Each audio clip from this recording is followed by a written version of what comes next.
মাধ্যমিক প্রস্তুতি বাছাই অঙ্ক ত্রিকোণমিতি tan 2 theta into tan 3 theta equal two 1 হলে sin 5 থিটার মান নির্ণয় করো।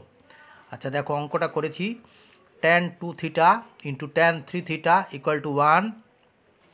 এবারে tan 2 থিটা, এবারে এই যে tan 3 থিটাকে কী করলাম, নিচে নিয়ে এলাম।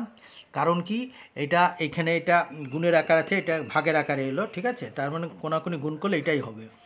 এবার কি করলাম, tan 2 থিটা ইকুয়াল টু এই যে 1/tan থিটা মানে হচ্ছে cot 3 থিটা, 1/tan থিটা মানে হচ্ছে cot 3 থিটা। তারপরের লাইনে কী করলাম, tan 2 theta equal two cot 3 theta মানে হচ্ছে tan 90 degree minus 3 theta, tan 90 degree minus 3 theta. এইবারে tan উভয় থেকে বর্জন করা হলো, তাহলে কি থাকলো, 2 theta equal two 90 degree minus 3 theta, ঠিক আছে।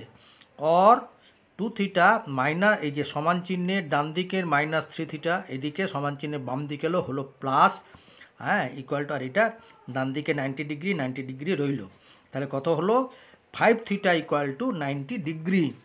সুতরাং কিসের মান বার করতে বলেছে, সাইন 5 থিটা। সুতরাং sine 5 theta equal to sine 5 থিটার মান হচ্ছে 90 ডিগ্রি।